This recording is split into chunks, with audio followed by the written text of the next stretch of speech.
सुनिए, expression for work done in isothermal expansion. बेटा ये मान लेते हैं एक सिलेंडर है, having conducting base and non conducting walls fitted with a frictionless isolated piston. ये एक पिस्टन है, piston can move upward and downward. ये ध्यान से सुनना, इस कंटेनर के अंदर एक फ्यूल था, फ्यूल को जलाया, उसमें से गैस निकलेगी, वो गैस इस पिस्टन को प्रेस करेगा। नीचे से हीट कर सकते हैं, बस बेस कंडक्टिंग है, बाकी तीन तरफ से बंद है, मतलब तीन तरफ से एडियाबैटिक है। यहां से हीट बाहर नहीं जाएगी, यहां से नहीं जाएगी, यहां से नहीं जाएगी, बस यहां से नीचे से हीट करने के लिए कंडक्टिंग बेस छोड़ा हुआ है।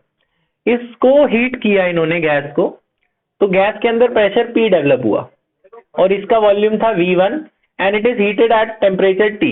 टेम्परेचर बढ़ने नहीं दिया, इस गैस ने इस पिस्टन को धक्का दिया, पिस्टन यहां कहीं चला गया।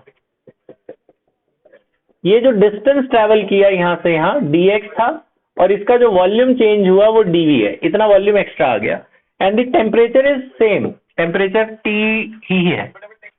तो वर्क डन क्या होता है? Force into distance.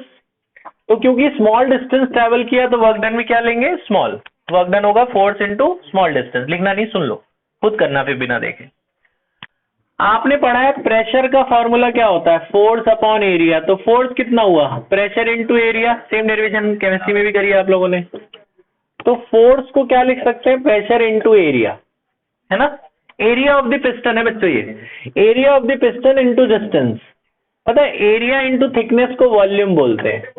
करिए, एरिया इनटू थिकनेस को क्या बोलते हैं? वॉल्यूम। स्मॉल डिस्टेंस है तो स्मॉल वॉल्यूम होगा। तो ये स्मॉल वर्क डन का फॉर्मूला है। अब हमने आइडियल गैस इक्वेशन पढ़ी है। आइडियल गैस इक्वेशन क्या होती है बताओ? अभी भी पढ़ी?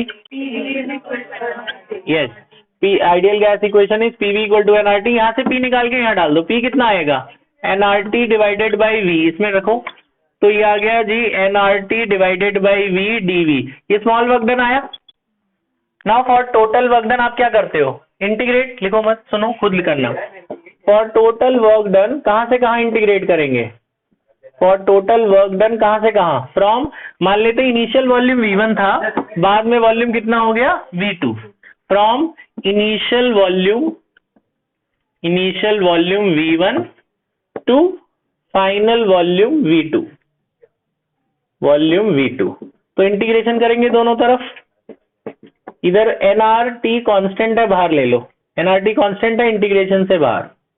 खाली वॉल्यूम जो चेंज हो रहा है ना, वेरिएबल, वो अंदर रखो। कहां से कहां इंटीग्रेट कर रहे हैं? V1 से लेकर V2। dw का इंटीग्रेशन क्या होता है? W। अब तक तो सबको याद हो गया होगा 1/v का इंटीग्रेशन। वाह, very good. log v। 1/x का इंटीग्रेशन log x, तो 1/v का integration log v। log to the base क्या होता है? e। लिमिट कहां से कहां? V1 से V2। फिर लिमिट डालते हैं ना, अपर लिमिट माइनस लोअर। पहले अपर लिमिट डालते हैं, पहले v की जगह क्या डालते हैं? V2, माइनस में v की जगह क्या डालते हैं? V1। याद है? ये लॉग लॉग माइनस होते हैं तो प्रॉपर्टी याद है, डिवाइड हो जाते हैं। log a minus log b is log a by b, है ना। फिर आपको बताया था ये e हटाने के लिए कांस्टेंट मल्टीप्लाई करते हैं, क्या? वेरी गुड, 2.303 मल्टीप्लाई करते हैं तो ये e हट के log टू द बेस 10 बन जाता है, जो हम लॉग टेबल में देख पाते हैं। समझ में आया ना?